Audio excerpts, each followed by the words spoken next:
Back in the studio, how good it feels. It feels grand. As we continue our chronicle here in real time of the International Visual Arts Underground, my name's Adrian Pocobelli. Artist Journal, September 23rd, 2024, broadcasting from Berlin, Germany. My name's Adrian Pocobelli. I think I just said that, and that's okay. We're excited, all of us, at least me here and my fake team behind me here, my invisible friends, shall we say, who continue to help me here. So there's a ton of masterpieces to get through this today. There are a lot of tabs. The computer is performing quite well right now, which is thrilling. It's thrilling to be back here. Actually, I have finally gotten enough of summer. And I'm embracing autumn, what I often call fall. I'm embracing it, and I'm enjoying the cooler temperatures, as a matter of fact. So go figure, every year is different. And so let's go. There's a ton to get through here, as usual. So, of course, many of you may recognize this. We have been noticing, many of us, how RJ has kind of made a big splash back on the scene, I'd say in the last 3 weeks after taking a little bit of a break, small. And so here, and it seems like he has a new process, or at least has incorporated, he already was incorporating AI into the process, but here it seems like he is really kind of, put it this way, he's able to produce a lot of work. Which looks really impressive, works like this work here. And you know what's super interesting that I'm just noticing as I look at it now? It's flashing, and we'll look at the title in a second. But you know what's kind of interesting, and maybe you can see it? It's like RJ is going from the original AI output, perhaps, I don't know, or at least a rendering of it. And again, it's not super high, let me get the cursor here, it's not super high resolution. I suspect on purpose, and hopefully the computer continues to act well, but it's almost like RJ, it looks like there's maybe 4 frames here if I had to hazard a guess. And again, it's animation, it's movement without animation. Dynamism, we might just say in its kind of pure form. It's just shimmering. Right? It's not trying to make the plant grow or do something, but it's like it adds pixelation or dithering, right? These kind of, this patterning here, this digital patterning. And it's like it shows, it looks like there's about 4 frames, and it just kind of comes into focus, the dithering, and then goes out and then leaves. Interestingly, always interesting on a conceptual level. RJ studied, what did he study? I think, was it philosophy? I think did a PhD. Was it in literature? We had him on the space. I mean, it's almost time to, bring him back on and kind of catch up with RJ, should he want to do that. We'll put it on the list here of the many things to do here, but I'll show you what I love about these works. I'm kind of a big fan of this sort of business here where you kind of get the roughness of almost, it's like the equivalent of the paint drops falling on a Basquiat or you name it. Pick your contemporary artist who uses paint drops. There are several, many. And I also like even just this rough cutting here. And it does make you wonder, is this just a raw AI output? There is AI involved, I'm pretty sure. I'd say like 99% sure. But it is treated and everything. But you see, I mean, this is the kind of stuff, again, it's very painterly, as I like to call it here. This kind of stuff. You see where the pink and the white meet and everything. I mean, it's just loaded with texture. And interesting from a conceptual level. And here you almost see like there's a yellow pixelation that kind of comes in and out. Interesting use of the GIF here. And then you zoom out and quite a beautiful composition, isn't it? Like, and even, again, it's stuff like the yellow here. Was that the machine? Was that RJ? I know not. I don't know. But, the plant and everything, like it's a spectacular composition. I mean, it's a beautiful painting, isn't it? And even the hair. I mean, if you look at, it looks like if you were to try and make this in paint, it has maybe a rose, layer, and then maybe a purple layer on the rose layer, on the pink layer, and then a little bit of green kind of smattered through, right? What other medium are we getting this kind of effect in? I would say none, and it's just, as I always say here, we are just scraping the surface of what is possible in the digital realm. And this is just another example. Like, here's just RJ, okay, let's, getting in the kitchen, so to speak, getting in Yuri J's kitchen and starting to make a meal. Right? I love that cooking work by Yuri J. I don't know if it was on purpose or not, but to me, it's such a metaphor for what we're doing. Of course, cooking, I believe, is, alchemy is thought to have come out of cooking somewhat, I believe, mixing things together and everything. But right now we're on RJ here. Let's look. So this is actually still available. $69.66 for this one of one by RJ. Mysterious title for me, Yucca Gloriosa. 874 by 874 pixels. And you know what's interesting about this? Again, as it was kind of all when I was making, say, art on my phone in 2016, it was all about like, I got to make sure that these are big enough so when I print them, they're going to be crisp. One of the advantages, I would argue, of working on the screen as the primary display of your work is you can go low resolution like this, 874 by 874. And as I was thinking to myself when I saw that, I thought, it's just right. It's not too big, it's not too small, it's just right. It's like 874 by 874. Of course, a lot of the outputs, if this is Midjourney, who knows? I don't know, but I think Midjourney was doing 1,000 by 1,000, if I'm not mistaken. So this is kind of a classic, close to AI rendering, like default size, without upscaling, right? So, and this is also interesting because, of course, one of the tricks, so-called, or techniques, shall we call it, of AI is upscaling. So all of a sudden you take 800 by 800 work and you can make it into 8,000 by 8,000 and the AI will make it persuasive, right? Like we've basically reached that point, it seems to me. And I kind of like this idea in this case of just kind of keeping it. It seems like RJ is trying to keep the output kind of, be true, so to speak, to that original output. Pure speculation on my part. Final parts on this piece. Look at the plant. Again, I suspect is RJ like a genius painter? Maybe indirectly, but directly did this looks like the machine. RJ recognized it and created the technique, however, without question. But I mean, if I saw it, put it this way as a thought experiment, if you saw this as a physical, if it wasn't moving, and you saw that as a physical in a gallery, I mean, and it was just still, but someone had somehow painted this or something, it would be that would be something to behold. It would look like who is this unbelievable talent who has showed up here, and so it just kind of adds to this whole conversation of when people are basically criticizing and. There are too many tabs here, as you can see, but there is a tab that I got rid of someone saying like, oh, all AI art is kind of bland, and it's like, what they say is like dolphins. Maybe a lot of you saw that tweet. It's like dolphins, going over a river or a rainbow, like these kind of cliche works. Again, I'm back to this idea of, was it Samuel Johnson?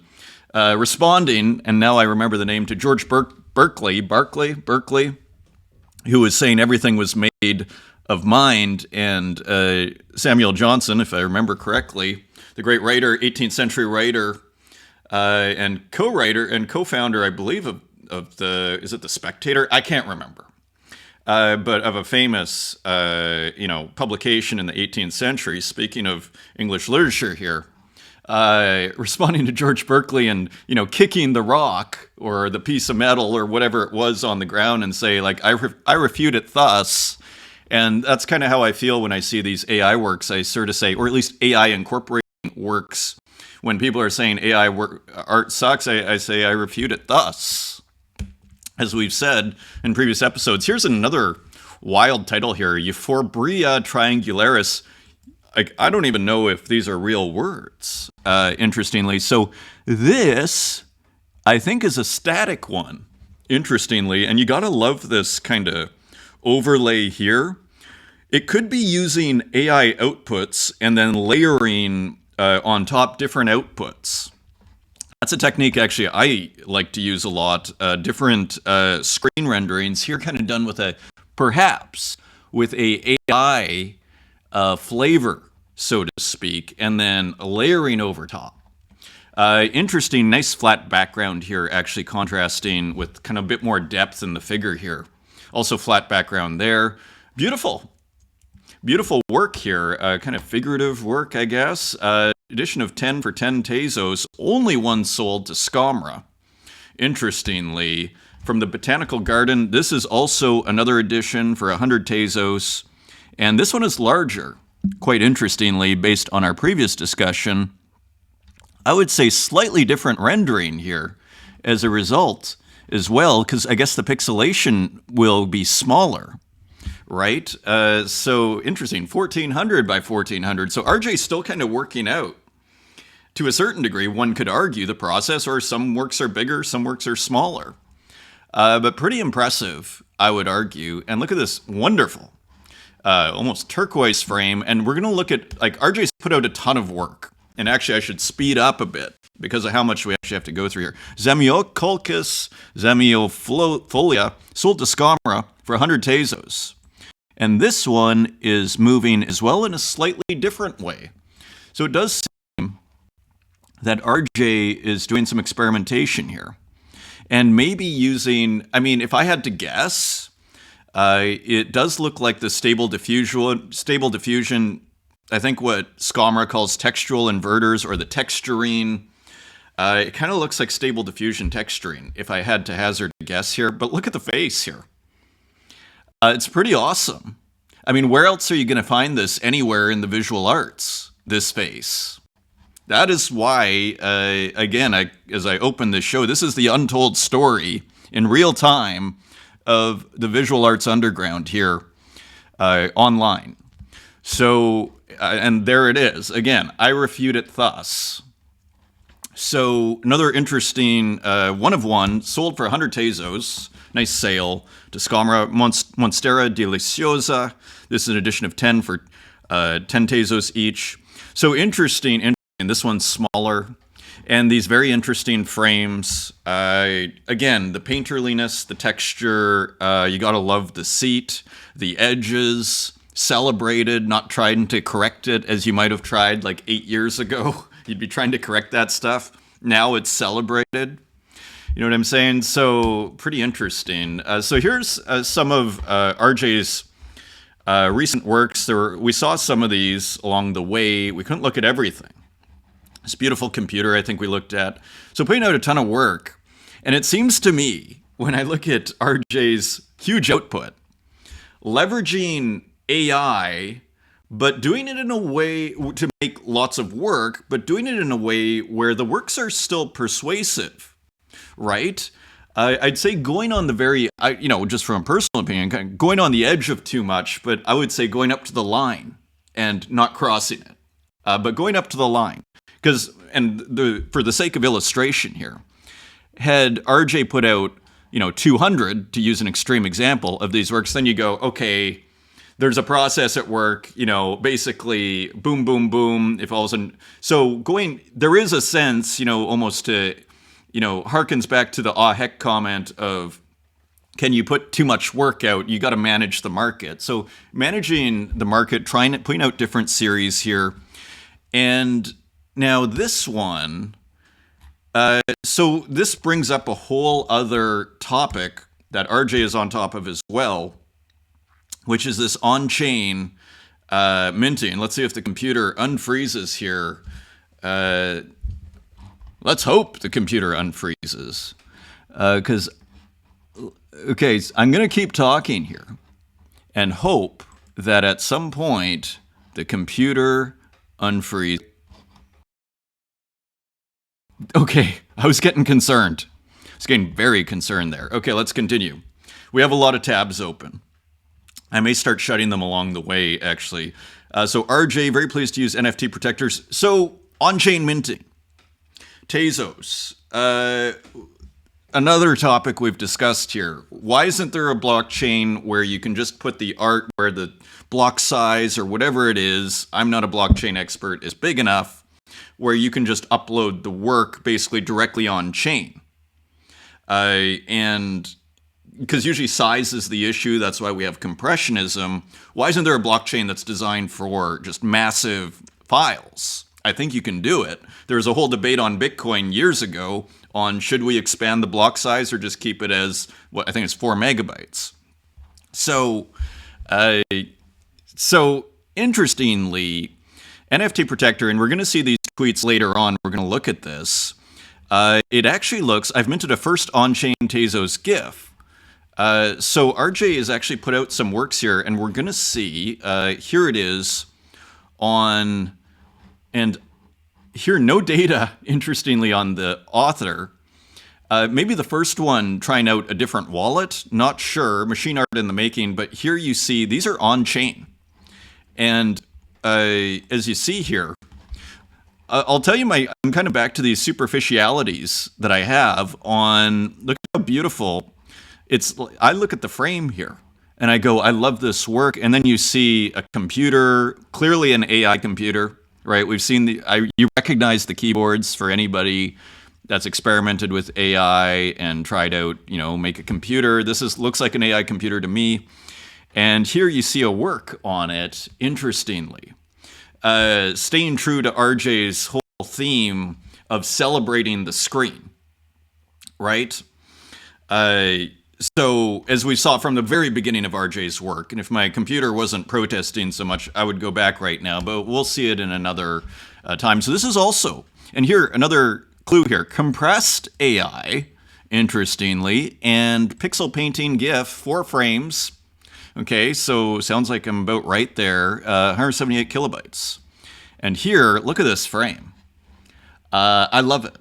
I love the painterliness. Again, I'm thinking of artists in the studio in the 1980s doing their work, letting the drips, and in a sense, showing your trail, right? A very modern idea of showing a trail, so to speak. It recollects those works that show the trail of the art being made. You see the drips. You see almost like the tape that's been taken off, but celebrating, in a sense, to paraphrase Warhol, celebrating the errors, so to speak, embracing the errors. And you could say that with this kind of frame here. As you see, it's only got 3 sides. And then you look here, and maybe so it's probably the AI. So RJ taking these outputs, seemingly, these AI outputs, and then making them more visually interesting, I would argue. As by kind of pixel arting them or, pixelating them, so to speak, doing that extra layer of work to basically put his stamp and signature on it and really make it his, which again helps if you're putting out a lot of work. Well, at least it shows, okay, there's some gift going on. And as a collector, you go, okay, that's cool. It works. So just very interesting. The Cutting Room, edition of 1, sold for 42 Tezos to heck at auction. So you see how small this community is. So continues to be interesting. Here's a couple others, some static ones. These are not on-chain, interestingly. Here's another. So a ton of interesting experiments here from RJ. And here are the phones. So 27 new phones. I think these sold, I want to say for 20 Tezos each, not sure. They're all one of ones. So I thought I'd just bring this up. And you can see I love the roughness and the texture and the painterliness and just taking all these different phones, applying this process and going, there you go. Kind of Warholian, right? Take your source image, apply the process, and there you go. Here's 20 works today, or 27, or however many it was. So very cool work from RJ, as usual. Continuing on, Little Cakes on this week's Spaces has put out a lot of AI video, just doing really interesting work. Been talking for the last few months of bringing Little Cakes on, and now it's been a while, I think, since Little Cakes has done a space, so bringing Little Cakes on this Wednesday, so that'll be awesome. Out of Japan, I believe. Actually, sorry, out of the US, but I think Japanese. I guess we'll find out. So a very fun, cool person, interesting artist. Here's a sample here. That was just put out. Have a sweet Sunday, very sweet person. So looking forward to talking to Little Cakes on AI video, and what is going down, what Little Cakes is finding interesting, what's exciting Little Cakes as far as art and everything. This was kind of hilarious.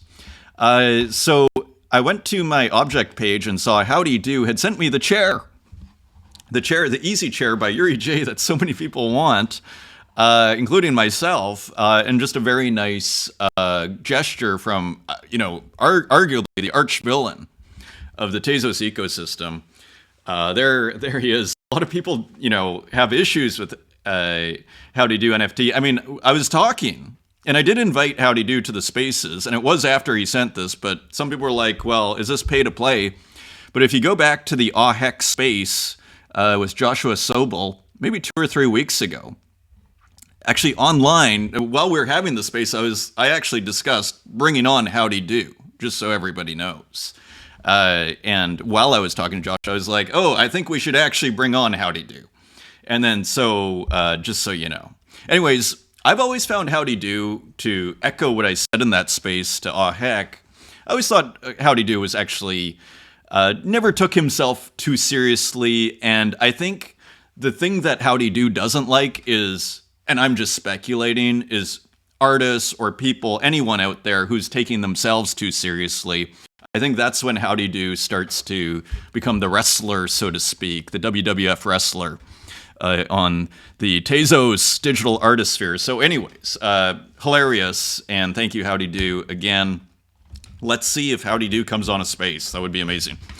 Rural Idol. This was hilarious. Of course I follow Poco. That is a glitch on X. The reason I think that's hilarious, and I appreciate it, and thank you, Rural Idol, that's hilarious. I had a good laugh. The reason I always say that is because I'm always concerned there's going to be, and there always are, kind of new listeners or viewers coming on the show, seeing the show, and then when they see that I'm seemingly not following people, or if other people see it, the artists themselves, I always feel like I need to say it. Because you never know who's kind of new and watching and everything, and it really is a glitch on X. Anyways, that's hilarious. Thanks for sending it to me as well, Rural, who's also been on the spaces, so thank you, and check that one out. I think we have a work here we do, because Rural Idol has actually used the subscription service, which I think it's Saints. We'll see later in the tabs here. Let's look at the comments on last show. Thank you, everybody, for the support. As I was kind of working under difficult conditions there, tiny table in some Airbnb, and I realized, as I told a friend of mine who I was also visiting over in Crete, fantastic Crete, for the archaeology was the highlight. You'd think it was the beach. The beach was awesome. The archaeology, Knossos. What was the other one? Malia Palace. I went to those two, and then the Archaeological Museum in Heraklion. Spectacular. Absolutely spectacular. It's old. 1700 BC, 1800 BC. Like, when you consider ancient Greece, classical ancient Greece, I mean, we're talking like 500 BC. It's like over 1,000 years older than the Parthenon. So that's quite something. So it's old. Some people call it Europe's first civilization. Who knows? I've also seen it explained in a documentary that we shouldn't be thinking of Crete and Minoan civilization, as it's called, as necessarily the southeast of Europe, but more the northwest of, what's often called the Middle East and like Egypt and everything that's going on there. So a real kind of bridging thing in old. Ancient Egypt, the first pyramids, probably 37, 38, 3900 BC. The stuff, these palaces are like 1700, 1800. That's old, which turns into 4,000 years old. So let's continue here. Admiral, comment/show. Thank you everybody for commenting as usual. I always find it amazing to watch the shows. Now that we have a Twitter block in Brazil, even more. And I'm really glad to hear that, Ed. And it kind of adds another kind of more significance for me personally to what I'm doing here. A true window into the community. Thank you, Adrian. I really feel bad for the people in Brazil who cannot, especially the artists, who cannot connect to their communities. It's like it must affect sales and everything. So whatever you can do to help people like Ed and other Brazilian artists, please do it. You really have to. Hopefully that gets resolved at some point. I think there are certain politicians who are trying to impeach the judge, the Supreme Court judge who made the ruling. Let's continue. Takashoshi, it's always nice to see my friends' art being showcased in your journal. I love your work, Poco. Thank you, Takashoshi. And we've looked at some of Takashoshi's work on the show, and we will continue to. Awesome pixel artist out of, I believe, Buenos Aires, or at least Argentina. I met Takashoshi when I was there. That was awesome. Retro Manny, great watch as always. On the Compressionism point, I saw a tutorial showed how to turn a high-res Blender animation into low-res pixel art. One of the comments was, but why just learn pixel art? I was tempted to respond by saying, because Compressionism. Very funny. So I'm not seeing as much on Compressionism. Could have been like a flash in the pan. But I think put it this way. What I think's interesting about this is it was already kind of front and center focus trying to get work small before the word Compressionism ever came into being. We've been talking about it for over a year. I would argue when Spiegels was making these 4 kilobyte files and, and it continues even if the term disappears. It's still kind of front and center for a lot of us as we try and put work on Bitcoin just for financial reasons and just limitations of the technology. Maybe on-chain minting gives this style a reason beyond just aesthetics. Yeah, in a sense, part of the aesthetic, you could argue, is the need for low works. And so how do you creatively manage? How do you achieve that low work? As we've discussed many times, creates a relationship between the art and the need to preserve it. Not that I'm too precious about it. Well, exactly. Why do you want to put your art on Bitcoin, for example, or why might I want to put my art on Bitcoin? It's like, well, it's kind of like the best bet for lasting 1,000 years, you could argue, maybe longer. Static Drama, thank you for the comments and the enthusiasm. Thank you, everybody, for the comments. And also on X here, comments. Nice to see my piece sneaking in there at the start. Yeah, that's the beautiful thing. Thank you, Libro Block. Awesome to hear from you. And that is, I'm really glad to have the community in there where basically anybody can be on the show, right? So I love it, and it's cool work. Like, I learn about artists here, and I've brought them on the show. People post links, as we're going to see here. So thank you for that. Cool animated abstract, Libro. Jan Lucas Migone, superb. Thank you for the positive feedback. Rizzy, great sesh. Add me in next, Poco. Well, feel free to join the community. It is the way to get on this show. Should you have that desire, that is how you do it. And then, gets on my radar. The loose rule, I need to add it to the rules, is try and do it once a week, right? Because people get over enthusiastic and they'll post like every day. Do it once a week. That's still lots. That'll get whoever's in that community will see your work. Brain Dead, awesome to hear from you. Thanks for the support. Sabato.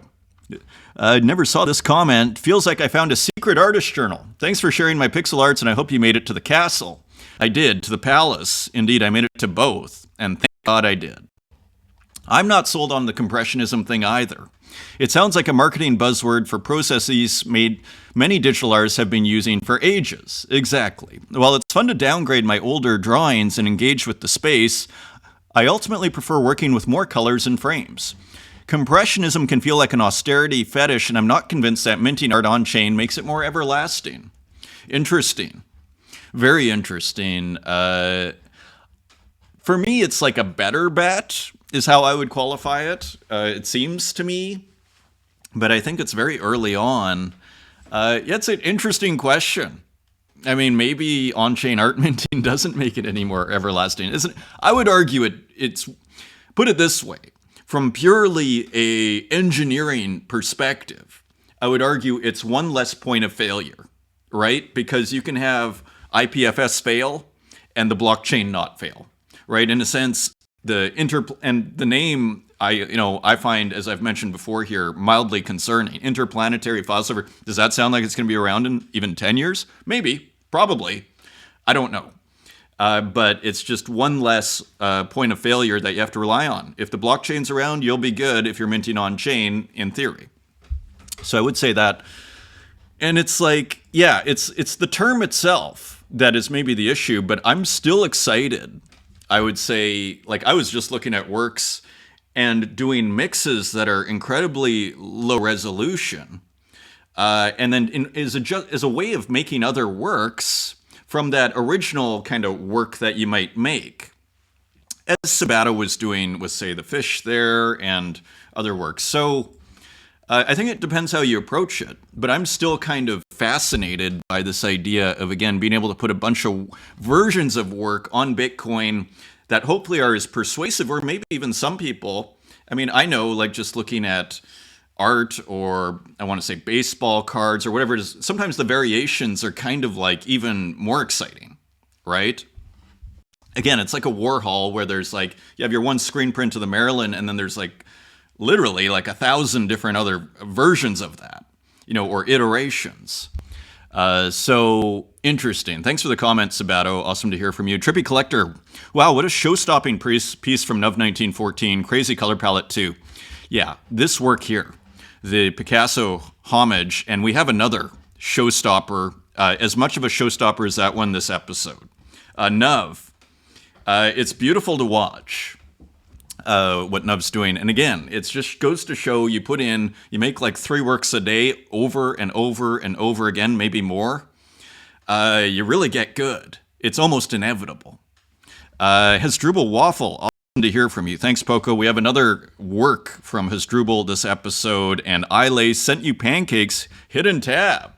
Awesome. So, I've started to like Rodeo, I've started to lose track what's going on. I was doing a little bit of collecting because of the waffle works, and all of a sudden I'm just losing the habit again. Thank you, everybody, for sending works and everything. Waffles, thank you, Ile. Awesome to hear from you. Quick look at the community here, and if you want to join the community, it's just on my profile on X. Louis JPD, finished prep of new zine featuring my latest artworks, 24 pages, volume 10. Usually I'll select 2 to be minted. So look at this. So it's always fascinating to see how people render. Look how good that looks. How people render digital works in physical. Love the stapler. It's like a zine. Very interesting. I'll select 2 to be minted on object.com. Very interesting work from Louis JPD. Looks great. Plague Disintegration of the Persona 2024. Kind of feels DALL-E-esque, doesn't it? Pretty nice, I suspect AI, almost AI CGI type work there. Very cool from Plague. Tim Rinaldi. This is pretty cool too. Beautiful works here getting shared on the community. Thrilled about that. Kind of has a printer kind of vibe to it and looks like a CMYK, except for yellow, or RGB. Background, red, green, blue background there. Sports, interesting title, love it. That is Tim Rinaldi, and here's Gregory Nikshumika. Anybody still minting on Rodeo? Minimal Technofractal Mandala. So my computer is suffering here. So as a result, be sure to put your work itself on the community, because sometimes, like today, I don't want to, as we saw the screen freezing. But look, I don't want to open a new link if I don't have to here. Very cool looking work, though, from over here. Thank you, Gregory Nikshumika and Zizo. A cool, what looks like an AI kind of sci-fi work. This is on object.com. Cool kind of desert sci-fi. Very cool. Kind of has a 1950s vibe. Rosatio, great to hear from you as ever. with a work from 2023, and there we see Duchamp in the background there, and all the classic palette and iconography that you'll find in a Rosetto. And this one, Rural Idol for Norman. Deep paint study of Norman Ackroyd's Stack and Armin Evening. Love it. I think it's actually in the pixel art section, so we'll take a closer look in that. Thank you for sharing that, Rural Idol. Very cool work. And Skull Takes interview with Yuri J on One of One. So just loving everything that's being shared here. And this was a really cool show and beautiful artwork. Or sorry, a very cool interview by One of One with Yuri J. Here's Sailor Makos. Hi, amigos. Come check out. So this is on Zora. I actually have an earlier version of this work with in Illustrator where you can see like the tracings. We'll see it later here. So here is the finished work posted in the community in Austin. Here are some cool masks. I believe I brought this up in the pixel art section too. So thank you everybody for posting. August Ground, new work here. And again, feel free to post in the actual post the image. So I don't need to open it. As you can see here, having slight computer issues, but looks cool from over here. August Ground and Rural Idol. Yeah, so Tradscape. We'll look at this in a second, actually. Raising money here, and Skull Takes Physical from Stalamir. Yeah, so interesting take, and as we saw, lenticular prints by Stalamir, so pretty cool. And B, a spam art zine, and there is the spam, and there is Lejo X posting this account super cool. Many of you have seen it. Blank. You're seeing all sorts of weird. I don't know if it's an AI account or if this is real stuff, but I mean, look at how cool this looks. It looks like AI to me, but it doesn't have the technical look of AI. It looks real. That would be super cool. A landscape in like a t-shirt, info tag, t-shirt tag. And Trippy Collector here, Wild News Runway. Today we are excited to announce that we've entered the first of its kind partnership with Lionsgate. So Runway is the AI video software. So they're partnering with Lionsgate, interesting, which I believe is Hollywood Movie Studio. Toro, My Head Thunders. Thank you for the drawing.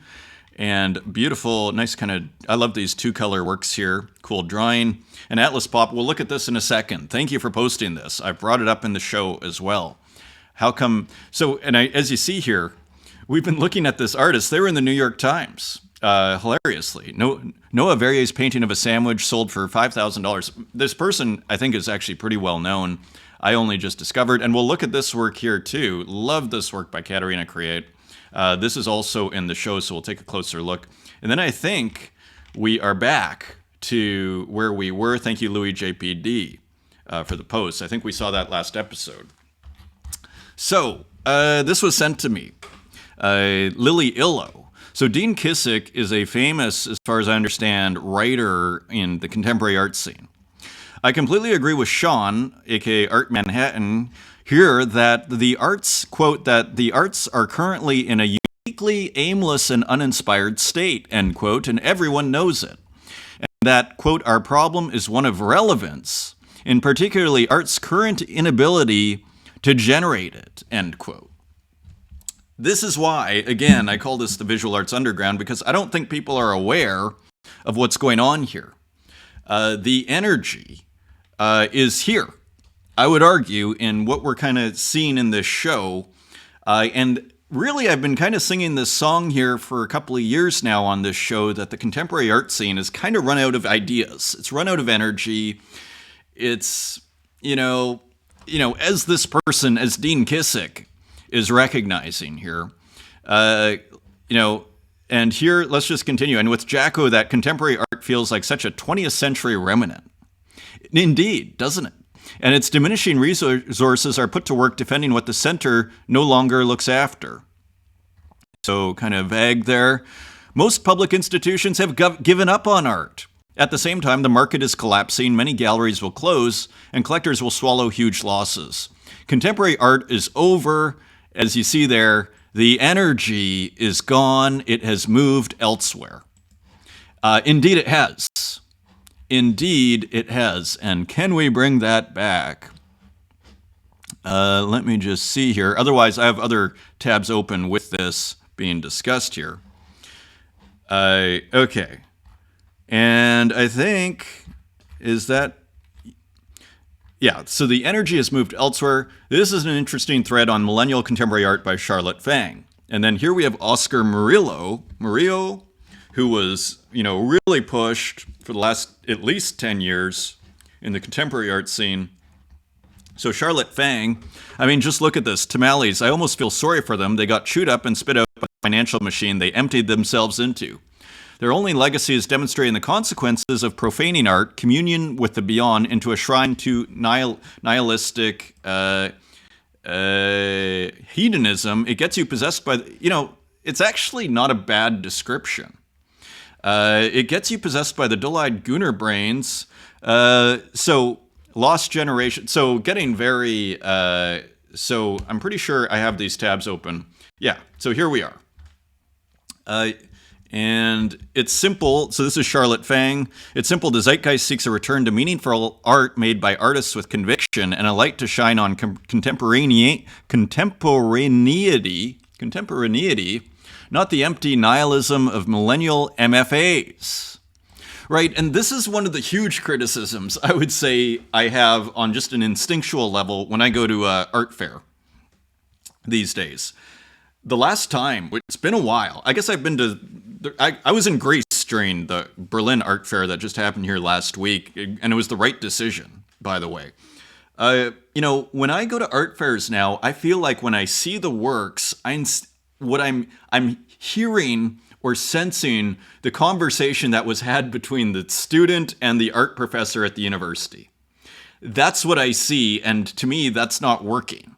If that's what I'm kind of feeling and seeing, is like, that looks like something that was done after studying at the right school and being told how to make art. So again, it's very interesting for me personally to be seeing this coming out finally. This could have been said 10 years ago. I was probably, not to toot my own horn here, but I think I've been saying this for a very long time here. And so I'm actually thrilled that, what seems like prominent people in the contemporary art scene, writers and whatnot, are recognizing this, or at least admitting it, finally. This can only exist outside a neoliberal art world which demands savvy financial self-platforming. So let's just read this again. The zeitgeist seeks a return to meaningful art made by artists with conviction. Right. And a light to shine on contemporaneity, not the empty nihilism of millennial MFAs. This can only exist today outside a neoliberal art world. Well, welcome to our art world, which is completely international and heavily biased towards what's often called the global south, which demands savvy financial self-platforming. Is this not what we're doing here? Is that interesting? And here's the Oscar Murillo work, as you see here, that was being looked at. Tamales, oil stick, and dirt on canvas. Estimate 50,000 to 70,000, passed. So not sold, just passed over. Dean Kissick, finally, we're at this funny inflection point where the millennial painting market appears to be collapsing. Many lots going for under their estimate or unsold or withdrawn completely. While Milady Maker is worth $200 million, which is a prominent NFT collection, I think, speculators should have just bought loads of weird NFTs. You wouldn't have the storage costs either, interestingly. And finally, on this whole subject, and again, thank you to Lily Illo for highlighting it for me, Matt Dryhurst, I encountered something else recently decrying that post-internet was the last contemporary art movement. And as I was mentioning in Buenos Aires, and maybe I've mentioned on this show before, I've always had an issue with the term post-internet because it's not being used. I think the reason people use it is because they want to put post in front of something, but we don't call postmodernism because we call it postmodernism because it's after modernism, not after the beginning of modernism, which I think is how I interpret post-internet as being a term. In other words, the way I think post-internet is why it's called post-internet, because it doesn't make sense that it's after the internet. It means after the internet started, is how it's being I suspect, otherwise I can't make sense of the term. Otherwise it's nonsensical to me personally. So after the internet started is therefore post-internet, but we don't say after modernism started, that's all postmodern. When we say postmodern, we mean after modernism, not after modernism started. So the term itself is highly problematic. It's internet artists. It's not post-internet artists. They are internet artists. And the reason, in my opinion, why post was being used was for purely pretentious reasons. To basically make it sound more important than it is. There was a time, I'd argue it still kind of exists, but it's really starting to fade. But there was a time 10 to 15 years ago when people wanted to put post in front of stuff just to make it sound important. And I think that's exactly what happened here. And it was right around that era, 2005. Is that post-internet? When that term... So let's continue here. The last contemporary art movement was post-internet. It occurred to me that that was true, but not in the way the statement was intended. It always goes back to Malik's On the Necessity of Art's Exit from Contemporary Art series, as it was clarifying for me at the time. He was also the first person to curate me in a show. Post-internet was likely the last contemporary art movement, with contemporary art understood by Malik as just another genre or epoch of art broadly. I actually totally agree with that. Contemporary art, again, it's almost like a misnomer or like a... Because what is contemporary art? It's art of now if you just define it as, you take it literally. But really what contemporary art basically is, as far as Matt Dryhurst is saying, it's actually just another movement, and it actually isn't about it being contemporary. It's about a kind of way of approaching art, which was seen as super modern, super, forward thinking, installations, very difficult, very conceptual. So I think this is a fair assessment. Largely agree with this. Post-internet took the radical stance of taking online work seriously, and then was tamed a little as there were few mechanisms to support such work other than selling artifacts. So in a sense, but they had the issue of selling screen work is difficult. Works at selling artifacts of contemporaneity back to an older art world in the forms they understood, sculptures and painting and so on. So again, it was like internet artists weren't allowed to be internet artists, which you could argue is the preeminence of the screen being the primary mode of display. More power to those who made often cool work doing that, but it wasn't the true potential of the movement. So it's very interesting. I suspect this is another, contemporary art thinker here. Post-internet shows transitioned from alien new ideas online into expedition-like museum shows, where artists trained in the tradition ventured out into the internet to shock an older class of curator and collector by what they found in the wilderness. Post-internet was a massive opportunity missed by contemporary art infrastructure, oxymoronically incapable of embracing the contemporary. Or just ironically. Artists from around that time, many who were involved in post-internet, just simply kept diving online in search of building new habits and institutions. People got interested in crypto and peer-to-peer and AI, which each offer their own conceptual rabbit holes, and found themselves so engaged they never looked back. It's telling when you read accounts decrying the death of contemporary art how utterly unfamiliar many are with these areas. The myriad crypto experiments to build new economies around art are completely unknown to people. So Matt Dryhurst here actually kind of, I would argue, speaking, I'd say pretty clued in, actually, on the reality of the situation from my perspective. With the exception of trashy headline events that a casual reader of The Guardian might chuckle over. And I think this is actually another, astute kind of observation, like so much of what has determined reality in the contemporary art world is like, did some writer at The Guardian talk about it? Isn't that true? AI works are only referenced on the occasion they are exhibited in the same familiar spaces critics might at the same time claim are irrelevant. Right? So, and we've seen the complete failure, dare I say it, the complete failure of the contemporary art scene to adequately embrace and address, in my opinion, AI art. Like, it's completely missed it. There's a little bit of AI art, but it's hardly really a proper engagement. Again, it's kind of like it's just unknown to people. None of this is lost on Dean Kissick, who we were looking at earlier, the challenge now is to synthesize all the work done outside of the institutions with places that may have previously been referred to as contemporary art institutions, but importantly, not make concessions or tame those ideas, which was the big mistake last time. I'm quite optimistic about that. So I don't think they're aware of what's happening over here. And I think the key to our success, I would argue artistically, is what I always come back to, the free market. The beating heart of this scene, I would argue, is there's incentive to make art, but the money, it's free market, but the money hasn't really corrupted it yet. There is some, of course, inevitably, but the really big money hasn't come. You're still able to buy your Yuri J for $12, and Yuri's happy, and if I buy it, I'm happy, right? So, and it's not costing you a fortune. Should the big money come in, it could change things, which is why it's always like, really enjoy this moment we're in, is a final kind of, thought here. So again, this is all based on this Dean Kissick, who was responding to someone else.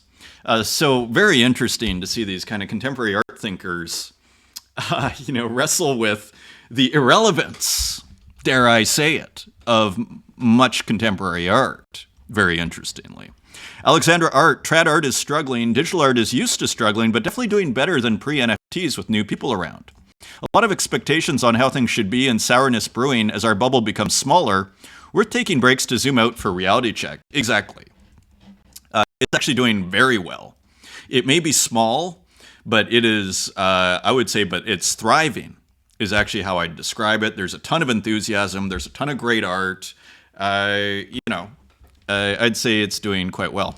Let's see if Dibus Stevens' tab here shows up. Maybe I should be closing. Actually, I'm going to just close a few of these tabs here, because that may help us. And actually, I'm going to close some of these over here too. Just a few technical issues. It's a massive show today. And so there is a lot to work on here to deal with for this computer, which is also recording at the same time. Let's see if we can get Stephen Dibus. Let's continue here, and we'll try one more time after this. I love the unique sensation that digital art gives me, which is quite interesting comment. Indeed. Kind of a simple, but I would argue verging on profound observation by Rada here. And I think, well, we know where it is here. It's right after the YouTube link. Let's continue. Uh-oh. Okay, so may need to fix this on the fly here. The computer is, and it was going so well. Here it is. Let's see if we can get that working. Okay, NFT Protector. So this is no hygiene, okay, and who got 650,000 views on a work, astonishingly. So we're going to try and go back to that, but no hygiene, going a little bit viral there on X. That was amazing. NFT Protector, Onchain minting on Tezos. Just want to mention that Object, Open Edition, and maybe regular contract supports this already. The main difference is that due to flexibility, it needs to happen in multiple calls, so it can be used for Open Edition. Should we enable on-chain minting in our UI? Now, NFT Protector, I believe, bringing art to everyone with Object.com. So one of the people behind Object is talking about putting on-chain. It sounds like it can be done. I wonder how much it costs, because that's kind of like the final piece of this puzzle.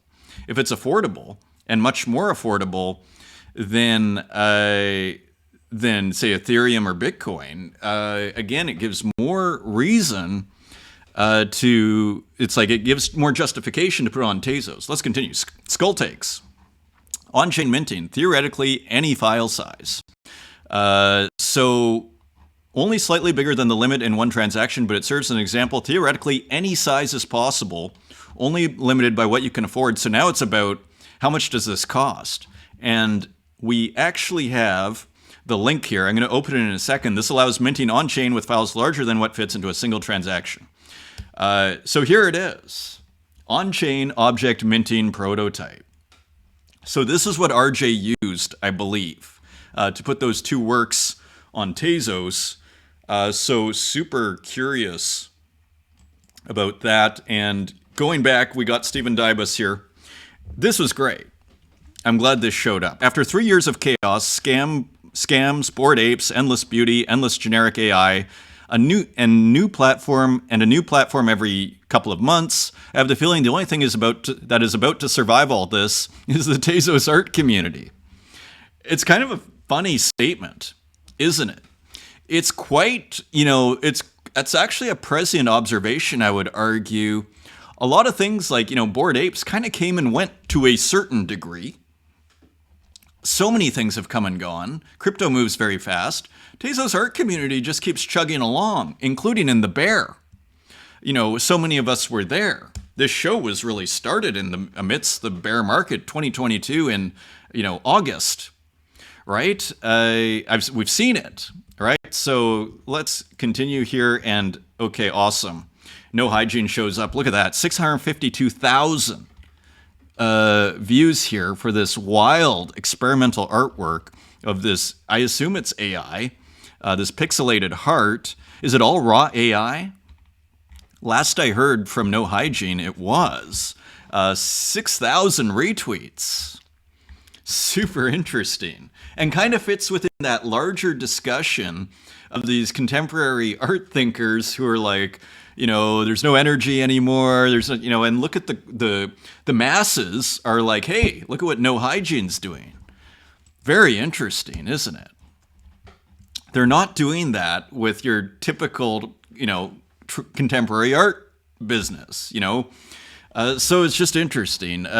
This was put on tweeted by Jake Studios, who of course I follow. That is a glitch on X. Obviously not going to make it, not going to mint it.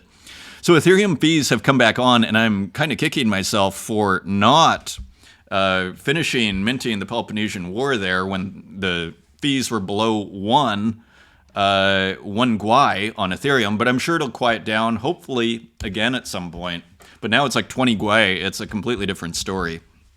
So there's $60 to mint a work. If I saw that correctly, $63. Outrageous.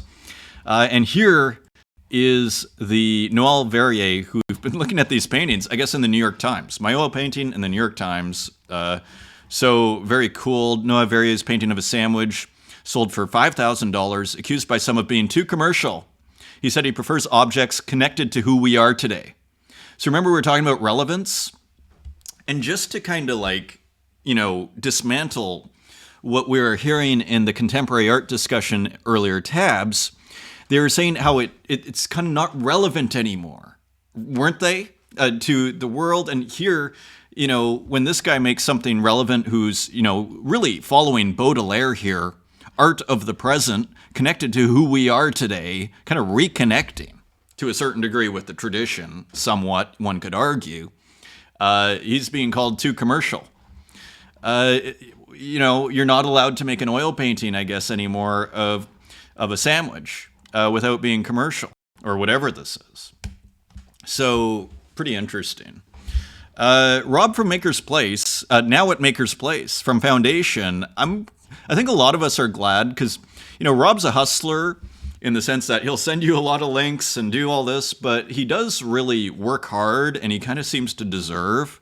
And I think I don't know if he was forced out of Foundation or what happened there, but he was running it and then he wasn't. I'm proud to announce that I've joined Maker's Place as a collector and artist advisor. If you're a collector looking to develop a meaningful relationship with the Maker's Place team, DM me and let's schedule a one-on-one meeting.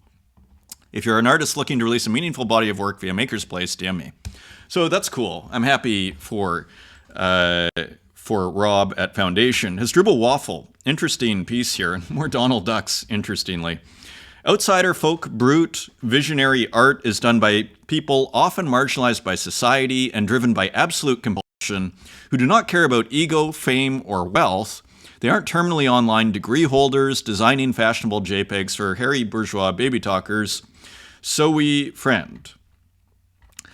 So interesting, again, kind of interesting within our larger discussion of contemporary art that we're seeing in the MFA, it really has become where rich kids want to make art. They go to MFA, do an MFA at a fancy school, and then they have their little art career. And it shows, you know, and I'm not saying all those people are not going to be good artists, but to generalize, it really shows. That's what it looks like, right? So, you know, it's an interesting comment from Waffles.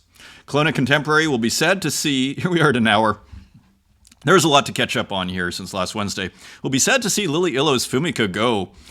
So Adam Disbrow, who is 80 AD, and so who joins 80 AD, Peter Nitsch, and Warhol in its new home. Look at how stunning this looks. I mean, again, that violet purple on the wood, again, with the reflection, it's just stunning.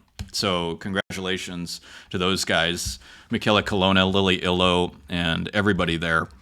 Adam Fuhrer. So who posted this? Maybe it was Dan Control, I think, retweeted this. This is pretty interesting. Always just kind of like seeing plotters. Look at how perfect those circles are. So just kind of interesting what you can do with a plotter. Still need to experiment with that. Finally, Kyle Flemmer, History's Ledger. So what he's calling the Tezos Art Review number 7 on Collecting Book of Water by Spiegel's Maskinen. So Kyle Flemmer putting out more reviews on art on the blockchain. So very cool. That's on Medium. And here, Rural Idol. I sure hope Rural Idol shows up. Just going to close a few more tabs here as we fight against. There were many, many tabs. We haven't even started, as you can see, the art yet. Hopefully we don't have any issues there. Let me just close this. And thank you for your patience. I hope you're enjoying and having a wonderful fall as we get things figured out here. Let's see if this works. So Rural Idol is doing the Saint subscription. And also we have here Tradscape's House, which actually we saw earlier in the community. Now, as a result, and we'll go back to those two posts here in a few minutes when they load up. So we saw the post that Tradscape put of his kitchen ceiling collapsing and saying, you know, I'm not one to ask for money here, but if you guys have a few bucks, feel free to help. So Yuri J put out an open edition. Only 4 Tezos, 73 minted, only an hour left. I need to get mine. Tezos Artist Kitchen. Hilarious. And so beautiful work here from Yuri J to help out. I believe half of the proceeds go to Tradscape here, who makes the music for the music that a lot of people like that start this show. Also the ending music in the show, composed and created by Tradscape. So give Tradscape some help there if you can. It might be too late for the mint, but otherwise do what you can. Here, we have Uxine doing a release, interesting, only 3 works with Fake Whale and Vincent Vignit, not sure what that means. Makes selection, so it looks like a jukebox, doesn't it? Gorgeously painted here by Uxine. Interesting textures here. Actually continuing to push here the technical side of things with this grill. Very interesting work here by Uxine. Hilarious jukebox here with these candles here. I believe the name of the show, A Twisted Carnival of Sound, soundtrack to an existential, is it freak show? We'll see in a second here. Existential freak show. Exactly. So here's the works.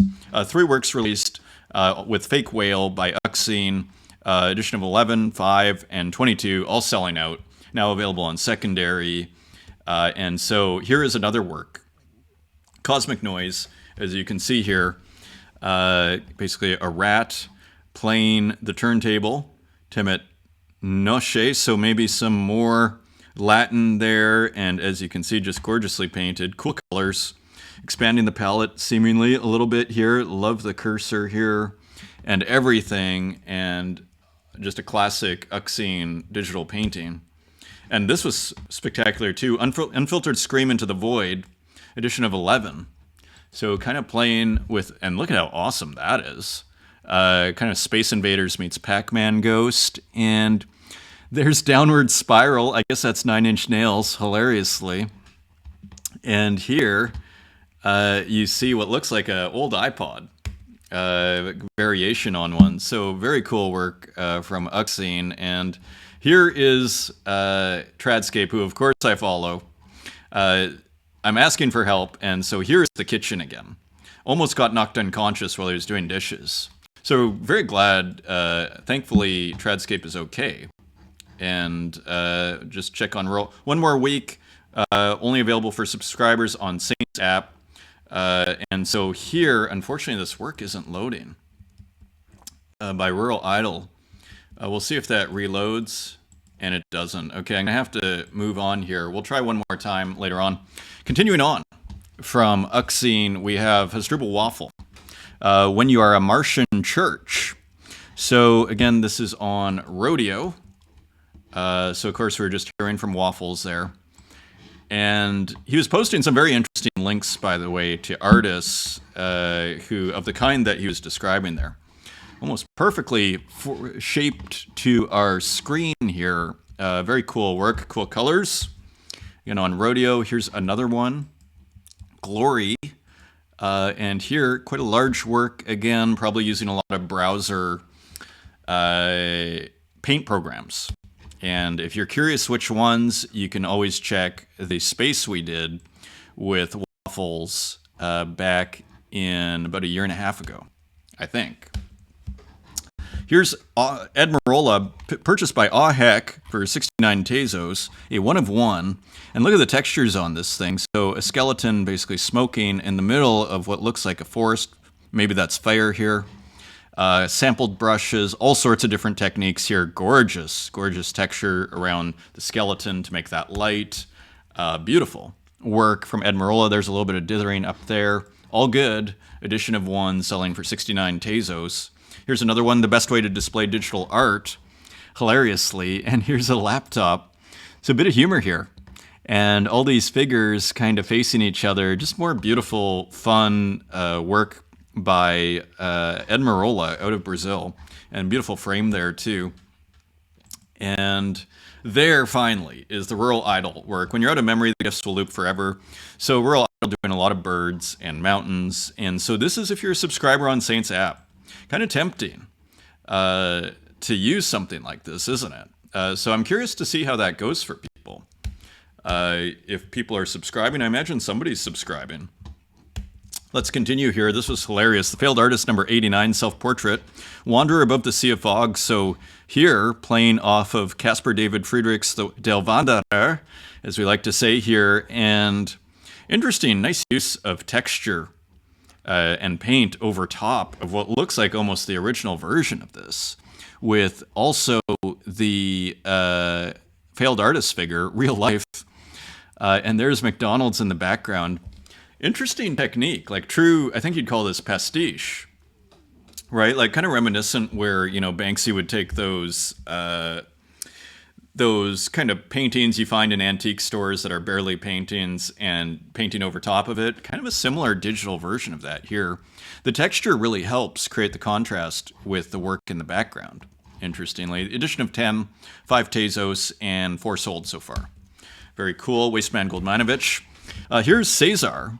Family picture. Really cool work here. Characters I made from July to September.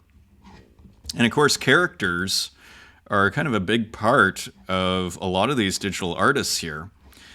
They could almost, it's just like the myth, like creating the character. It's almost like these could be cartoons at some point. You could imagine the myth cartoon, maybe here with these other characters, you know, YOLO, Supreme, everything. Nice piece, open edition, 2 Tezos, only 2 minted. This was listed on September 22nd.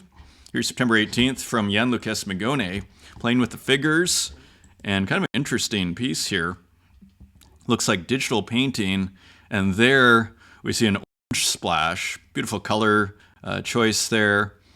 And here, maybe red would have been too literal, right? And orange kind of looks pretty cool, and all of these figures almost surrounding this person who seems to be deceased. Error Balance, Shadows of the Soul collection. Very nice piece. from Jan Lucas Magone. Here's Rat Cloak with something a little different. Let's see if this opens. Look at this, playing with brushes here. It looks like a new brush that Rat Cloak's using. Very cool. Kind of has more of a spray paint kind of feel to it. And you see here, putting it over top there, very interesting. Just posted to X. I don't believe minted anywhere. I don't think. Very interesting painting from Rat Cloak. I don't think there's a title. Nope. Just, and of course I follow Rat Cloak. Let's continue. Roos, Stuck. So interesting artist. I think these are physical, but I'm not. But I think it said. But there's definitely a digital component here. This may be a hybrid of digital and physical. So interesting work here from Roos, who definitely starts physical from my understanding. But as you see here, see digital right there. So edition of 20 for 10 Tezos. Very interesting. Selling already. Yuri J picking up a couple. Very nice. Let's continue here. Here is Stulka, who is great to see, great kind of contemporary illustrator and painter. This is on Mallow.art, which I believe is Solana. So new work from Stulka, always super interesting artist. Go to her work on Tezos as well. If you want to see some fantastic, what I'd call contemporary illustrations. Dreamy Visions is the title, reserve of 0.77 Sol. Picnic. So this is after Obar de Fernando Botero. Look at this work. So another stunner, absolute stunner by Nuv 1914. I actually picked this up. I was lucky, I think, to get the second last one. Just gorgeous, gorgeous work, and the color and everything. I showed this to a friend who's not in the digital art scene, and he's like, "Oh, that's impressive." It really is. He's like, I don't normally love the art, but that was pretty awesome. So Yuri J picking up a couple arty hands. My little account there, my little ghost account. A Capirinha de Tarsila do Amarel. So probably another homage here. So not sure, kind of looks like a Latin American artist if I had to guess, but not sure. Another beautiful work here by Nuv 1914. Looks like they are all sold and now one left at 5 Tezos. And here's another Moro de Favela, Nuv 1914, after Obra de Tarsila do Amaral, Eka por mi, and here, maybe a favela. So very cool.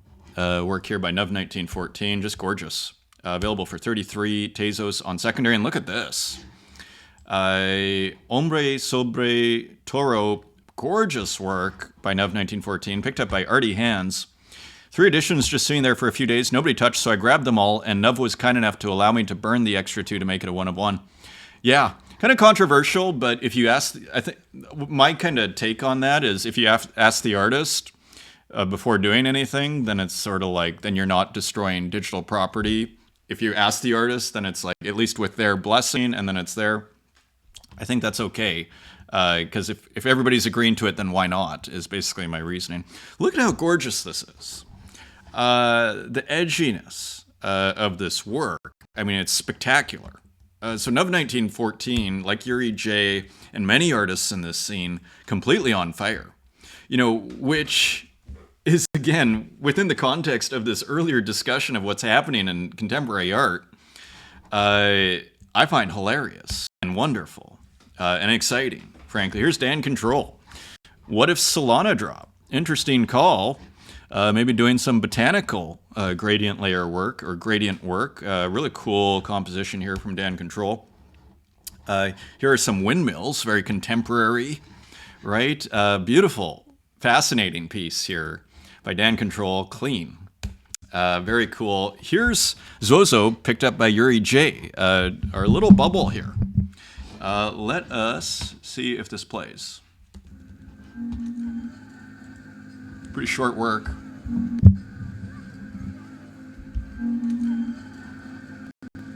Cool work. Kind of reminds me of Max Ernst Garden Airplane Traps, where the plants are overgrowing the planes, or something to that effect, or whatever that architectural structure is in the Max Ernst. And look at this background here. The edginess of this work, and again, just part of it, oh, it is almost all animated. But interestingly, these fills are not. These gray and blue fills are just static. Beautiful work.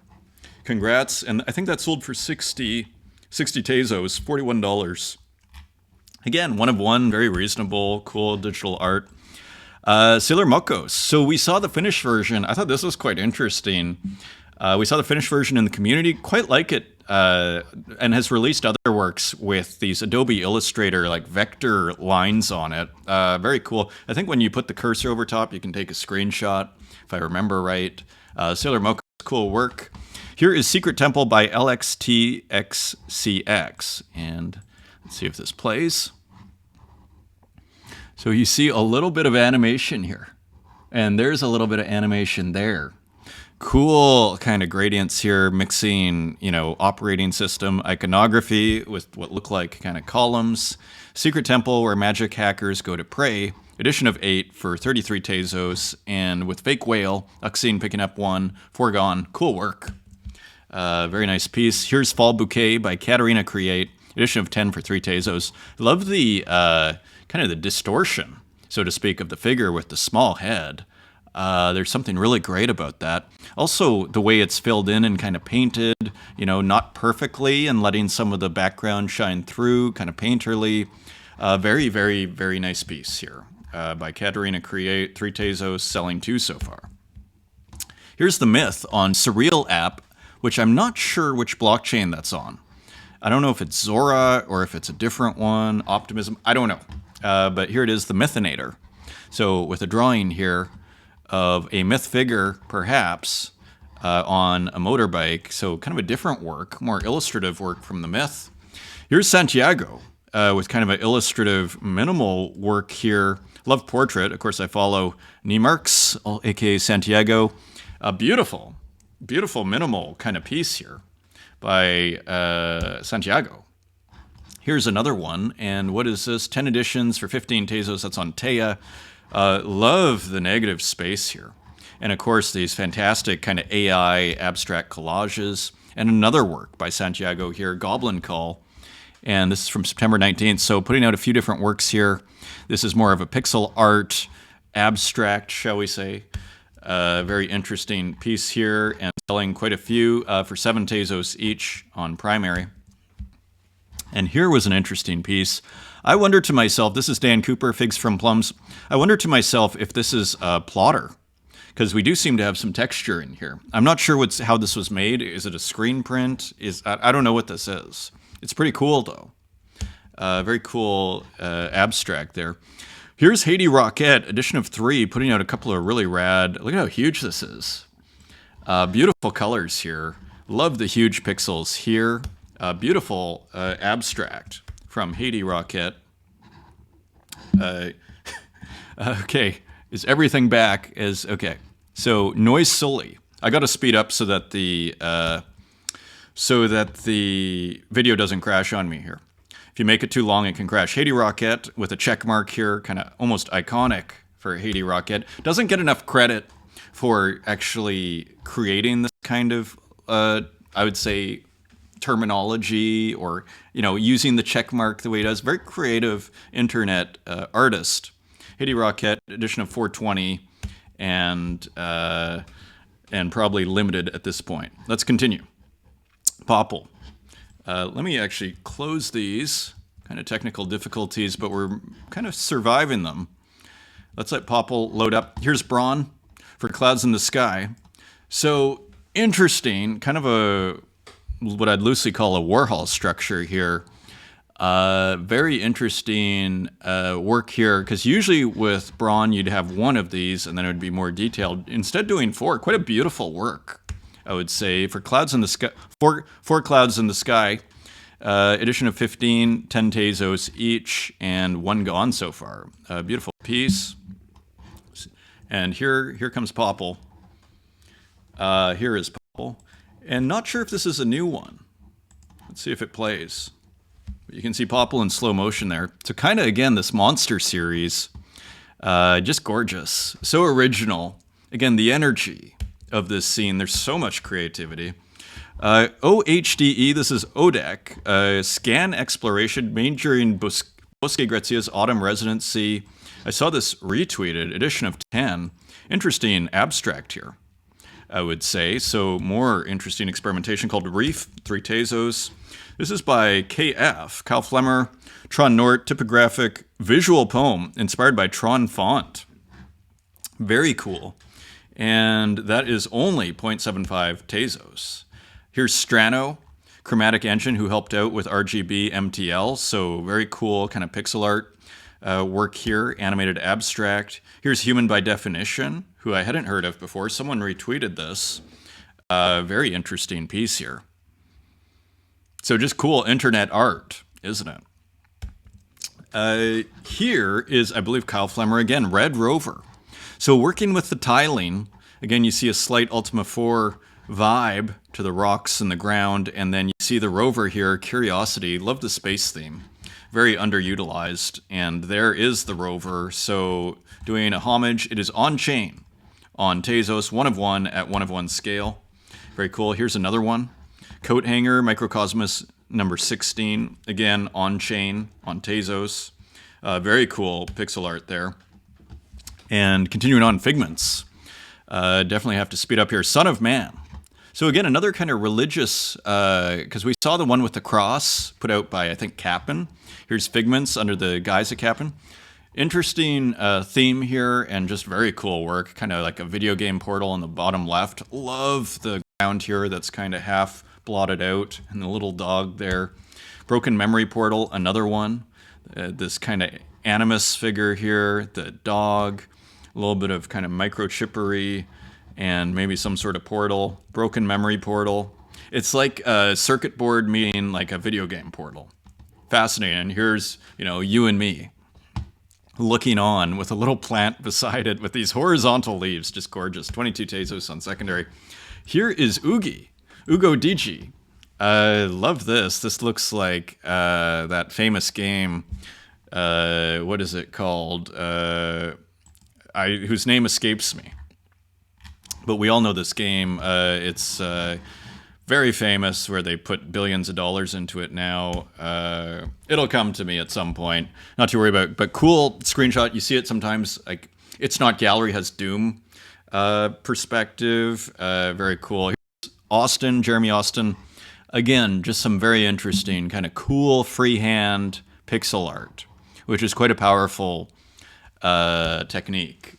Use it myself. Pinky Blue. Today at Base Paint XYZ, we were making a canvas theme about me. We were making Pinky Blue's artwork among more than 200 artists. It will be available tomorrow. So Pinky Blue doing a work on what I believe is... So this must be... So basepaint.xyz. I'm not sure if they have a marketplace there too. What does it say? Paint Together, Mint Daily, live on Base L2. So maybe it's just a place to basically do Microsoft Paint online. This is a great work. I think Sabato retweeted out of Santiago, done by Stippen Pixel. Awesome piece. I had to pick it up too. Very cool pixel artwork. Great to see Stippen Pixel back on Tezos. Here is Brain Dead, who of course I follow. I'm not dead. This is just how I look. And here we see a broken, Mac. Again, classic iconography here of the Mac. Here is mech.txt. I think this is an older work. Recharging now. Good night. Beautiful, though. Just a stunning landscape here. Kind of reminds me of Greece a little bit. But more volcanic, we might say, or more kind of higher mountains. But yeah, beautiful work. Here's Rural Idol. And here, this is on Tea, also Object. And here you see a very cool... love this. I wonder if these are icebergs.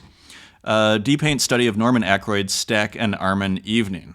So love the concept here of just taking a famous landscape, 18th century landscape work and making a pixel art version. Beautiful. These beautiful grays. Only 2 Tezos, edition of 11. Here is Silva Santu's Try Another Channel. Very nice piece here. Of course, Silva Santu's making Nintendo glitch ROMs forever. Here, seemingly, and quite a large rendering here. Very cool. 888 frames. Amazing. Edition of 2, so open edition. Here's Kiro, Mr. Clipper. Beautiful, beautiful textures here by Kuro. So playing, I think it was with Sega, actual doing hardware glitch ROMs, and then looks like maybe some processing. But I think had mentioned on an earlier episode that it's actually just the pure, it wasn't, I don't think it is actually processed through video processing after. I think this is raw, so to speak. 0.01 ETH, and that is, again, Kuro on Foundation. Here's another one, Plasma. So Kuro putting out a lot of work, cool video painting, as I like to call them. Very cool. It was putting out some of the raw versions or earlier versions. Here's another one by Kuro. Another beautiful piece. And here we're seeing just some beautiful glitchery and everything. So nice, I guess, landscape by Kuro, and all of the everything breaking down there. That is only 5 cents. Edition of 99 on Tezos. And here is Lena Eckhart. Our Love Is Gonna Be Alright GM. So cool work here. So again, animated abstract. It's tempting to think. You could see it as a landscape. Hard to say. Interesting lines and textures. Just really beautiful work. Almost looks like AI in here, but maybe that's actually just, that's probably just effect. I don't think that is AI. But hard to say, because you even see some brushwork in there. And it's tempting, but hard to say what's going on. Interesting piece. Inavare, with a cool, very textured abstract here. This is posted on X, cool piece. And here's Renki, who continues to dazzle with just a very interesting just combination of effects and such a defined style. Probably available on Object, or you could put an offer in. Sean Luke's Screen Friends. This is quite beautiful and minimal by Sean Luke, I thought, and interesting frame there too. Beautiful color. And here's Nicholas Sassoon, RGB study number 1. And so, of course, commenting on how X reduces the size. So, again, just cool animated abstract. I think maybe it's a sun rising, hard to say. RGB study. Letting the pixels sing. Maybe this is up close. Or doing a low resolution version with Nicholas Sassoon. Very, very cool. Should mint that on Bitcoin. Would be amazing. Probably would sell spectacularly, get rich overnight. Acid Boy. Check that out. So new work, 2 different kind of elements in conversation with each other here. Interesting color on the dots too, with that red and blue. Very cool. Here's Salawaki with some cool GLBs. So 3 hours of catch and cook videos. So there is the Salawaki figure, maybe with the hoodie, looking at their laptop. Edition of 20 looks sold out. And here is the Salawaki figure surfing the mouse. So very cool piece here. And that is 36 Tezos. I think sold out, I believe. 1 on secondary. Let's continue. This is a rad work too. So this account, Blank, posting something by Stephen Ullman. Very interesting account that's posting all this stuff. I don't know if it's AI, if it's CGI, if it's collage. Very cool, isn't it? Stephen Ullman. Here's Simulacro, optical phenomenon. This is on Object. So it's 45 seconds, so we can't play everything, but we can do some little highlights here. So all the moodiness and great music of a Simulacro. Was happy to meet these guys. Whole team. And there's a figure coming in. Awesome music. So watch the whole thing on Object. Estelle Flores, who actually has a big show on Object 1 right now. This is rad. Girl 2, output from Stable Diffusion. So AI, data set, fine-tuning prompt. I thought this was pretty rad work here. And there is a figure, I think it's based on The Sims. Yes, inside the game, a group of images I made inside the game, The Sims 4. So pretty cool. I think Estelle Flores does a lot of glitch, if I'm not mistaken, but this is her work here. Edition of 1, and that's sold for 20 Tez. And as we go into more AI here, here's Inigo Bilbao. Look at that spectacular work. Let's do a quick open image in new tab. So I don't know if this is the full size, but kind of reminiscent of those Mickeys, isn't it? But different color. Very cool. Very, very cool. Here's Scamra. Check my pin for auction. So beautiful work by Scamra here. Awesome textures. Again, looks like Stable Diffusion. Another one by Scamra. So more incredibly interesting AI artwork here. Here's Lily Illo with some AI artwork. Junie. Just beautiful here. Beautiful painting. AI painting. Here's another one by Lily Illo, kind of more abstract. Here is Tukes with another beautiful painterly work here, as you see. Let's see if we can zoom in. Look at that. So spectacular brushwork we're getting from the AI artists. Look at that.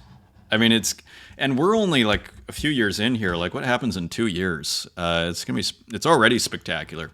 But maybe it's like Lily Illo, the earlier versions of, Stable Diffusion and DALL-E sometimes are the ones that have all the magic. So depending on the artist, of course. Look at this, all this great painterliness, that beautiful sea. Spectacular work here from Tukes, as usual.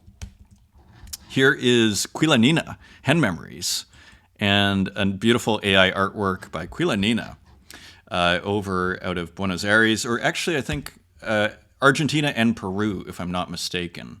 Interviewed her on the special Neutro show we did in Buenos Aires. Bazaya, who of course I follow, Dave 30th of Ricardus. So I think these are AI, if I'm not mistaken.